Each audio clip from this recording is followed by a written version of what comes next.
아주 오래된 조크 가운데 이런 것이 있습니다. 세계 역대 대통령들이 모여서 이 땅에 사는 동안 누가 아내를 제일 사랑했는가 하는 대회가 있었답니다. 동메달은 아브라함 링컨입니다. 아내를 위한 삶을 살았기 때문이랍니다. 은메달은 케네디 대통령입니다. 아내가 나를 위하여 무엇을 해줄 것인가를 묻지 말고 내가 아내를 위하여 무엇을 해줄 것인가 생각하며 살았답니다. 금메달은 우리나라 박정희 대통령이 받으셨습니다. 나는 아내를 사랑하기 위한 역사적인 사명을 띠고 이 땅에 태어났다 생각하며 살았기 때문이랍니다. 사랑하는 여러분은 이 땅에 어떤 역사적인 사명을 안고 살아가고 계십니까? 교회가 이 땅에 존재하는 궁극적인 목적은 과연 무엇일까요? 오늘 본문에 나오는 안디옥 교회는 모두가 꿈꾸는 참 아름다운 교회입니다. 모델로 삼고자 하는 그런 교회입니다. 당시 안디옥 교회보다 더 큰 교회가 있었죠. 예루살렘 교회입니다. 예루살렘 교회는 그 당시 모든 교회의 어머니 교회였습니다. 그리고 역사가 오래된 교회였습니다. 그러나 결정적으로 하나님 나라의 확장을 위하여 쓰임받았던 교회는 예루살렘 교회가 아니라 안디옥 교회였던 것입니다. 예루살렘 교회에 큰 박해가 주어지자 스데반 집사님이 순교를 당합니다. 그리고 그 박해를 피해서 도망갔던 사람들이 있었습니다. 사도 외에는 다 흩어졌다고 이야기합니다. 그 중에 몇몇 사람들이 안디옥까지 이르러 복음을 전하면서 그렇게 세워진 교회가 안디옥 교회입니다. 예루살렘 교인들이 궁극적인 사명인 선교의 사명을 감당하지 못하고 그것을 망각해버리고 안정과 평안을 누리고 있는 동안에 우리 주님께서는 박해라고 하는 아픈 현실을 만들어 가면서까지 주님이 원하시는 교회의 모습이 되기를 그렇게 바라셨던 것입니다. 우리가 잘 아는 것처럼 사도 바울은 당시에 전 세계를 3차례에 걸쳐서 선교 여행을 합니다. 안디옥 교회에서 사도 바울을 파송하고 그리고 안디옥 교회에서 지원을 받아서 선교를 떠납니다. 전 세계를 돌아다니며 복음을 전하고 또다시 안디옥 교회로 돌아옵니다. 그리고 또 출발해서 또 안디옥 교회로 돌아옵니다. 이렇게 안디옥 교회는 세계를 복음화하고 세계를 바꾸는 일에 결정적인 홈베이스 역할을 했던 교회입니다. 우리 군포에 있는 우리 시민의 교회가 어떤 교회가 되어야 할까요? 오늘 선교주일, 꼭 선교주일이어서가 아니라 주님의 그렇게 사명을 아름답게 감당했던 안디옥 교회를 우리들이 생각하면서 주님이 원하시는 교회의 모습이 어떤 모습인지 다시 한번 발견할 수 있기를 바랍니다. 첫째로 안디옥 교회는 사랑으로 하나 되었던 교회입니다. 다른 말로 말하자면 주님의 가슴이 있었던 교회였습니다. 1절 말씀을 보면 그 교회의 구성원에 대하여 우리는 알 수 있습니다. 우리 1절 말씀 다시 한번 읽어볼까요? 시작. 안디옥 교회에 선지자들과 교사들이 있으니 곧 바나바와 니게르가 하는 시몬과 그레네 사람 루디오와 분모와 헤롯의 족동생 하나나이와 및 사울이라. 이들은 지도자들의 이름입니다. 그들을 통하여 안디옥 교회를 지도하고 있었던 이들을 통해서 안디옥 교회를 우리는 엿볼 수가 있습니다. 아까도 말씀드렸지만 안디옥 교회는 박해 때문에 피신해 온 사람들이 그렇게 복음을 전함으로 모여진 교회라고 말씀드렸습니다. 이 지방에서 사회적인 기반이 없었기 때문에 낯선 곳에서 사람들과 생존 경쟁의 문제로 날마다 부딪히지 않으면 안 되는 그런 사람들로 구성되어 있었습니다. 게다가 이 안디옥은 세계 교역의 당시의 중심지였기 때문에 개인적인 이윤 추구가 최우선순위가 되어 있는 그런 곳이었습니다. 그래서 하루하루를 여유가 없는 생활을 하며 불안한 마음으로 살 수밖에 없었던 그런 실정입니다. 살아가는 것이 만만치 않았다는 말입니다. 저도 해외에서 14년간 그렇게 한인 목회를 했었고 여러 나라들을 다녀본 경험이 있는데 가는 곳마다 한인교회 안에 얼마나 갈등이 심한가 하는 것을 보고 가슴이 아팠던 적이 있습니다. 그런데 안디옥 교회는 귀족과 평민이 그리고 부자와 가난한 사람들이 많이 배운 사람들과 배우지 못한 사람들이 잘 어울리고 있었던 교회였다는 것입니다. 오늘 본문에 특별히 헤롯의 젖동생 마나엔이 나옵니다. 젖동생이라는 단어는 문자적으로 함께 양육을 받은 사람이라는 뜻입니다. 그러니까 마나엔은 분봉왕 헤롯 안티파스와 더불어 이 헤롯 안티파스는 우리 예수님께서 여우라고 그렇게 지적했던 사람이고 결국 세례 요한을 죽이고 우리 예수님을 십자가에 못 박도록 그렇게 했던 사람입니다. 그런데 그와 더불어 그렇게 같이 살았던 함께 자라난 귀족 출신이었다는 것입니다. 그런데 이 마나엔은 황실의 높은 주위 그 좋은 자리를 다 마다하고 이 먼 곳 안디옥까지 그렇게 쫓겨와서 신앙생활을 하며 피난민들과 함께 예배하는 자리에 지도자로 서 있었던 것입니다. 그리고 우리가 잘 아는 이 바나바는 사도행전을 보면 예루살렘 교회에 큰 재정적인 필요가 필요했을 때 자기 밭을 팔아서 헌납했던 사람입니다. 그러니까 바나바는 경제적인 여유가 있었던 사람이라는 것입니다. 이런 부자와 경제적인 여유가 없는 사람들도 함께 잘 어울렸던 그런 교회가 안디옥 교회였습니다. 또 그런가 하면 흑인과 백인이라는 인종적인 편견도 뛰어넘은 교회였습니다. 여기 지도자 가운데 이런 사람이 나옵니다. 니게르라는 시몬. 니게르라는 이 단어는 니그로라는 단어와 같은 뿌리에서 나온 것입니다. 흑인이라는 말입니다. 또 구레네 사람 누기오가 나오는데 이 구레네는 북아프리카 지역을 말합니다. 그도 흑인이었을 가능성이 많습니다. 이렇게 흑인과 백인이 함께 어울린 교회가 안디옥 교회였다는 것입니다. 민주주의가 잘 발달된 곳이라고 말하는 미국 사회에서도 아직도 흑인과 백인 사이의 인종적 유화감이라는 것은 극복되지 못한 미국 사회의 고질적인 질병입니다. 시카고의 한 교회가 어린이 주일학교를 위하여 여러 대의 버스를 운영하고 있었습니다.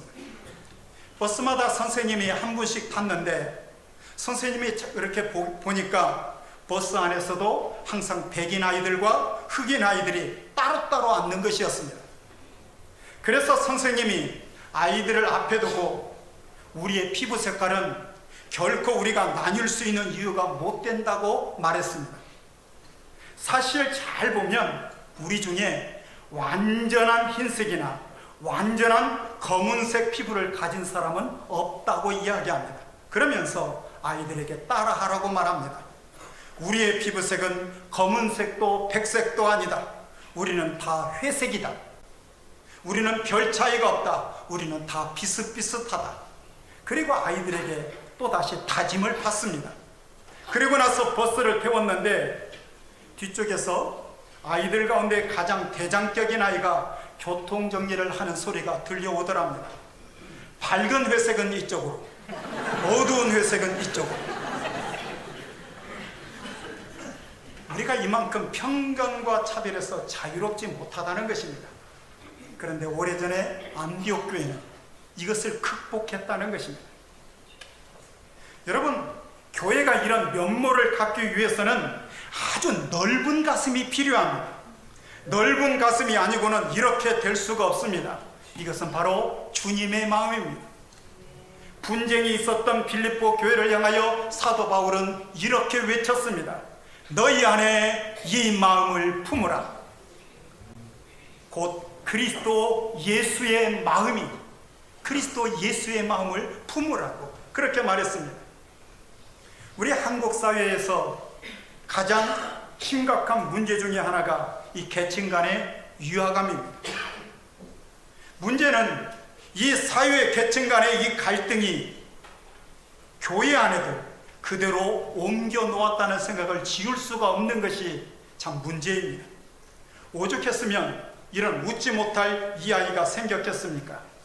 어떤 청년 두 사람이 전철에서 싸움이 났는데 목소리가 자꾸 높아지니까 보다 못한 나이 많은 분이 소리를 쳤다고 합니다. 여국의 젊은이들, 여기가 어딘 줄 알고 싸워? 조용히 하게. 여기가 교회인 줄 아나? 사회 속에서 교회의 이미지가 얼마나 추락했는가를 보여주는 대표적인 하나의 조크라고 생각이 듭니다. 왜 이렇게 싸우는 교회들이 많습니까? 물론 교회도 다양한 사람들이 모이니까 그런 인간적인 갈등이 있을 수가 있습니다. 그러나 이렇게 다양한 배경을 가진 사람들이 모여 있었다.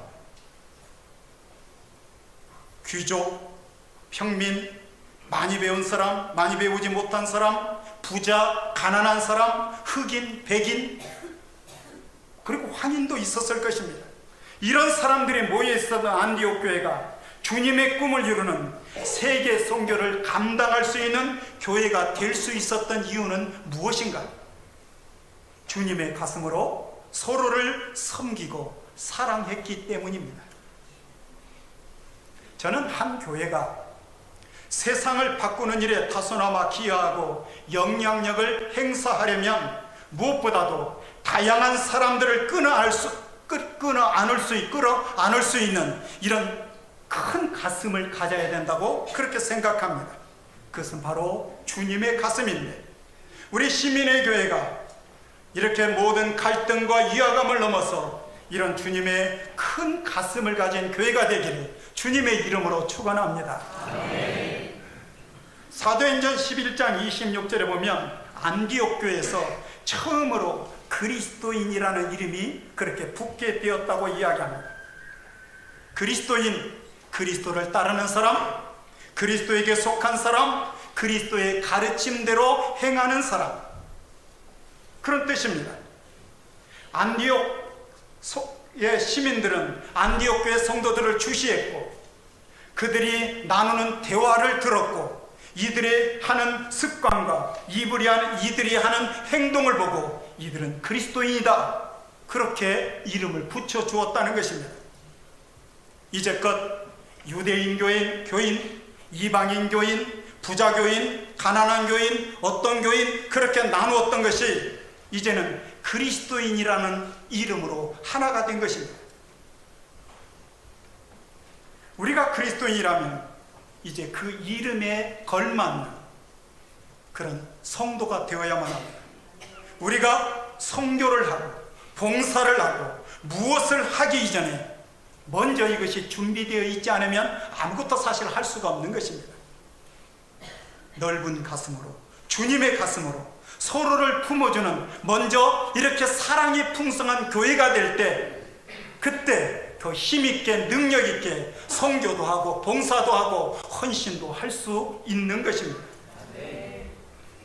두 번째로 안디옥 교회는 성령의 음성을 들었던 교회입니다. 열린 귀를 가진 교회였다는 것입니다. 주님의 가슴을 가졌을 뿐 아니라 열린 귀를 가졌습니다. 2절 상반절 말씀을 보면 주를 섬겨 금식할 때 성령이 이르시되 그렇게 말씀합니다. 여기 주를 섬겼다는 말은 예배를 드렸다는 말입니다. 새 번역은 그들이 주님께 예배하며 금식하고 있을 때 그렇게 번역하고 있습니다. 금식하며 예배를 드렸다는 것은 주님의 음성을 듣기 위하여 그렇게 간절히 듣기를 원했다는 사실을 보여줍니다. 왜 예배를 드리면서 금식할까요? 간절한 마음으로 하나님께만 집중하기 위해서 금식하며 예배를 드리는 것입니다. 저는 오늘 우리의 예배관이 바뀌기를 바랍니다.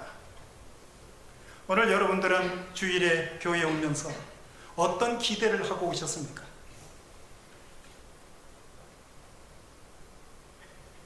오늘 주일이니까 습관처럼 익숙해진 병처럼 그래서 교회에 나오셨습니까? 아니면 정말 오늘 주일 주님께서 나에게 무엇을 말씀하실까? 나에게 무엇을 지시하실까? 그런 기대감을 가지고 나오셨습니까? 우리가 예배를 참석해도 아무리 예배를 참석해도 우리의 삶이 변하지 않는 이유가 무엇일까요? 참다운 예배를 드리지 않기 때문입니다. 예배 때마다 하나님은 말씀하시는데, 주님은 말씀하시는데, 성령은 말씀하시는데 우리는 귀를 기울이지 않습니다. 참다운 예배를 드리지를 않는 것입니다. 분명한 목적을 가지고 우리가 예배를 드려야 한다는 것입니다. 그런데 문제는 내가 예배에 참석하고 간다. 여기서 멈춥니다. 그래서 우리 시민의 교회는 그런 사람 없는 줄 알지만 다른 교회를 보면 목사님 축도하기 전에 성경 자크 닫는 소리가 척척척척 납니다. 지금은 성경책도 많이 안 갖고 다니니까 좀 안 그럴지 모르지만 우리가 관광을 가지 않습니까? 관광을 가면 관광 가는 목적이 있어야만 합니다. 어떤 사람은 그래서 수첩을 꺼내서 이것저것 적기도 하고 역사를 그렇게 보고 그렇게 공부도 합니다. 그런데 우리나라 사람들은 대체로 무엇을 하죠? 관광지에 가면 너나 나나 할 것 없이 사진을 열심히 찍습니다. 왔노라 보았노라 찍었노라 그리고 가는 것입니다. 여기에 무슨 역사가 있었는지 관심이 별로 없어요. 그리고 말합니다. 사진만 남더라. 열심히 찍자. 그런데 이 똑같은 의식이 교회에도 있다는 것입니다. 교회에 옵니다. 그리고 왔노라 보았노라 참석했노라 그리고 도장 찍고 가는 것입니다. 예배를 안 드리면 한 주간 뭔가 찜찜한데 예배를 드리고 나니 낫다. 예배를 참석하니까 기분이 좋더라. 그래서 예배를 본다고 하지 않습니까? 드리는 게 아니라 보고 가는 것입니다. 이 정도의 목적 없는 인생이 어떻게 변하겠습니까? 왜 안디옥 교인들이 예배를 드리면서 금식했겠습니까? 세속적인 욕망도 절제하고 간절하고 단순한 마음으로 그들은 예배를 드리고자 했던 것입니다. 정말 이 예배를 통하여 하나님의 음성을 듣고 싶다. 내가 지금 기도하고 있는 문제에 대하여 하나님의 응답을 구한다. 하나님은 내가 어떻게 살기를 원하실까? 하나님은 나에게 무엇을 원하시고 계시는가? 그 간절한 마음으로 하나님의 음성을 듣기 위하여 그들은 금식하며 예배를 드린 것입니다. 그들은 간절한 마음으로 하나님의 말씀을 듣고 찬양하고 기도한 것입니다. 하나님, 이 말씀 속에 내 인생이 걸려 있습니다. 하나님, 저를 가르쳐 주시고 말씀으로 저를 인도해 주십시오. 우리에게 예배 때마다 이런 자세가 있어야만 합니다. 주님의 음성을 들으려고 하는 자세. 저에게 말씀해 주십시오. 제가 듣겠습니다. 설교를 들으면서 이거 김 집사가 들어야 되는데, 박 집사가 들어야 되는데 그게 아니고 하나님 저에게 말씀해 주십시오. 성령님 저에게 말씀해 주십시오. 이 정말 주님의 음성을 듣고자 하는 그 간절한 마음으로 여러분들이 예배를 드렸으면 좋겠습니다. 자, 2절을 우리 다시 한번 읽어봅시다. 2절입니다. 시작. 주를 섬겨 금식할 때에 성령이 이르시되 내가 발로 시키는 일을 위하여 바나바와 사울을 따로 세우라 하시니, 즉 그들은 내가 불러 시킬 일이 있다고 하시는 성령의 음성을 들었다고 이야기합니다. 세 번역은 너희는 나를 위하여 바나바와 사울을 따로 세우라. 내가 그들에게 맡기려 하는 일이 있다. 그렇게 번역해 줍니다. 내가 시킬 일이 있다. 내가 맡길 일이 있다. 그래서 바나바와 사울을 따로 세우라. 그렇게 말씀하셨다는 것입니다. 누가요? 성령이. 이것이 중요합니다. 지도자들이, 사람들이 누가 우리 선교합시다 그렇게 먼저 말한 것이 아닙니다. 그들은 뭐 했어요? 성령의 인도를 받기 위하여 금식하며 예배를 드렸어요. 그런데 그들에게 성령께서 말씀하시고 할 일을 주셨다고 이야기합니다. 그리고 그들은 내가 존재하는 이유, 내가 할 일, 나의 사명, 우리의 사명, 그 사명을 발견했다는 이유입니다. 흔히 우리가 사도행전을 성령행전이라고 말합니다. 왜 성령행전입니까? 사도들이 일했지만 실상은 성령께서 주도하시고 다만 그 일에 사도들이 순종했기 때문입니다.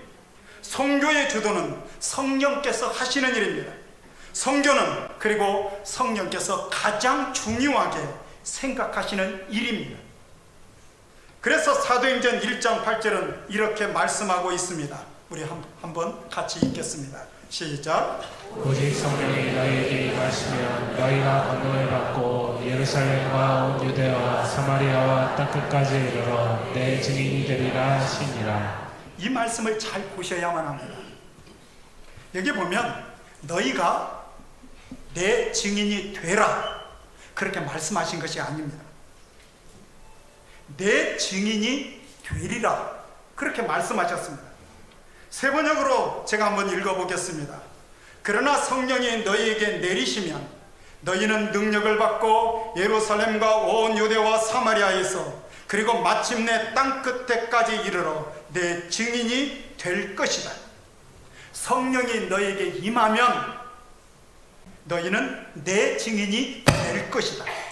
되라는 이야기가 아니에요. 성령이 임하면 너희들은 내 증인이 될 것이다.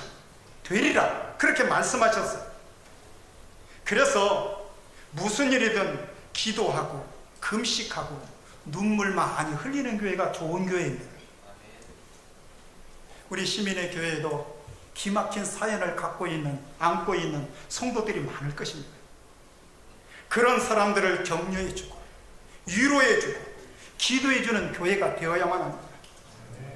영과 진리로 예비하는 교회, 성령의 음성에 귀를 기울이는 교회, 서로 섬기는 교회, 그런 환경이 주어지면 그때 선교는 자연스럽게 맺어지는 열매가 되는 것입니다. 우리가 선교합시다, 선교합시다. 그래서 선교가 되는 게 아니고 성령 충만하면, 은혜 충만하면, 서로가 서로를 잘 섬기면 누가 말하지 않아도 선교해야 되겠습니다. 선교는 하나님의 뜻입니다. 그래서 선교하게끔 되어 있다는 것입니다. 성령 충만하시기를 바랍니다. 은혜 충만하시기를 바랍니다. 사랑에 충만해지시기를 바랍니다. 그러면 선교하게 되어 있습니다. 우리가 주님의 지상된 명령이라고 하는 마태복음 28장 19절 20절 말씀도 우리가 한번 보겠습니다. 우리 같이 한번 읽습니다. 시작. 그러므로 너희는 가서 모든 민족을 제자로 삼아 아버지와 아들과 성령의 이름으로 세례를 베풀고 내가 너희에게 분부한 모든 것을 가르쳐 지키게 하라. 볼지어다 내가 세상 끝날까지 너희와 항상 함께 있으리라 하시니라. 여기도 보면 너희는 가서 모든 민족으로 제자를 삼으라고 그렇게 이야기합니다. 그러면서 강조하신 말씀이 있죠. 뭐죠? 내가 세상 끝날까지 너희와 항상 함께 있으리라. 무슨 말씀입니까? 내가 너희와 함께 있을 것이므로 너희들 두려워하지 말고 무서워하지 말고 너희는 나만 의지하고 나만 바라보고 이 명령을 감당하라는 말씀입니다. 너희가 하는 거 아니야. 내가 너희들을 들어서 사용하는 거야. 내가 일할 거야. 내가 너희들을 붙들어 줄 거야. 내가 너희와 함께 할 거야. 내가 너희들에게 능력을 줄 거야. 내가 너희들에게 할 말을 줄 거야. 그러므로 나 바라보고 나만 의지하고 그렇게 가서 일해. 하는 것이 주님의 말씀입니다. 지금은 돌아가신 온누리교회 하용준 목사님, 그분이 하신 간증이 있는데 제 마음에 깊이 그렇게 동감이 되었습니다. 한때 목사님의 교회에 선교를 많이 강조하셨다고 합니다. 그런데 선교는 안 되고 말만 많아지고 문제만 많아졌습니다. 그래서 한동안 교회 내에서 선교라는 말을 전혀 못하겠다고 합니다. 대신에 성령 충만만을 강조하셨답니다. 그랬더니 오히려 문제없이 선교를 더 많이 하게 되었다는 간증입니다. 우리의 힘으로 하는 거 아닙니다. 성령께서 주도하시는 일입니다. 영성이 뒷받침되지 않는 사역은 탈진하게 되어 있어요. 성령이 도와주시지 않는 일들은 힘들어요. 어려워요. 좌절해요. 기도와 금식이 뒷받침되지 않는 사역은 시기와 질투, 경쟁을 하게 되어 있습니다. 그래서 일이 되는 것 같은데 편안함이 없어요. 기쁨도 없고 아주 시끄럽습니다. 그리고 불편합니다. 우리가 성령의 음성을 듣지 못하는 이유는 그런데 무엇일까요? 성령님이 말씀하지 않아서일까요? 아니면 우리가 듣지 않아서일까요? 우리가 듣지 않기 때문입니다. 지금도 목사님이 전하시는 말씀을 통하여 우리가 성경을 읽을 때, 성경을 묵상할 때, 그 말씀을 통하여 또 기도를 통하여 어떤 믿음에 먼저 믿은 어떤 분들의 그런 조언을 통하여, 환경을 통하여 성령께서는 우리에게 감동을 주시고 말씀하십니다. 그런데 내가 듣고 싶은 것만 자꾸 골라 듣기 때문에, 내 목소리가 너무나 크기 때문에, 교만하기 때문에 성령의 음성을 잘 듣지 못하는 것입니다. 내 생각과 주장이 많기 때문에 듣지를 못하는 것입니다. 저는 예배 때마다 우리 시민의교회 모든 성도님들이 동일하게 성령의 음성을 들을 수 있기를 바랍니다. 그래서 우리 목사님이, 그리고 우리 장로님들이 우리 교회에서 성령께서 이렇게 원하시는 것 같습니다 이야기할 때 아멘 하고 그렇게 따랐으면 좋겠습니다. 우리가 무엇을 하려고 하면 잘못을 하는 경우도 많아요.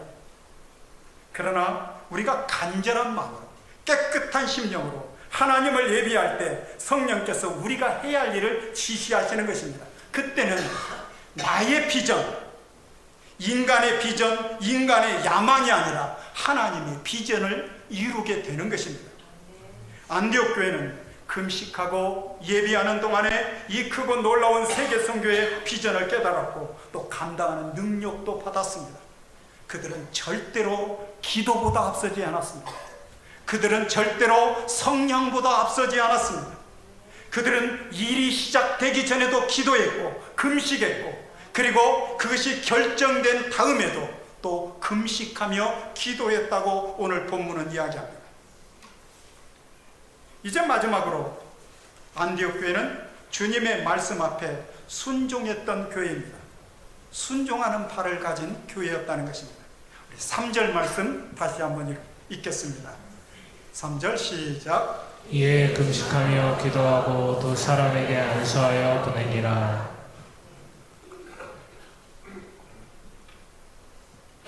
하나님의 음성을 듣고 성령의 음성을 듣고 안디옥 교회는 심각한 고민에 빠지게 되었을 것이라고 생각이 되어집니다.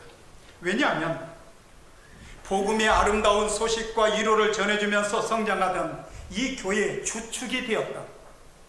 두 기둥 바나바와 사울을 따로 세우라고 성령께서 말씀하셨기 때문입니다.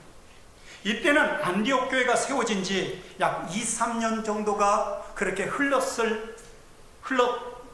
그 다음으로 그렇게 생각이 되어집니다. 이제 막 놀라운 부흥을 경험하고 있는데 갑자기 존경하고 있는 핵심 리더들을 따로 세우라고 하면 어떻게 합니까? 내 이성과 판단으로 도무지 납득이 되지 않을 때 안디옥 교회는 또다시 금식하며 기도합니다.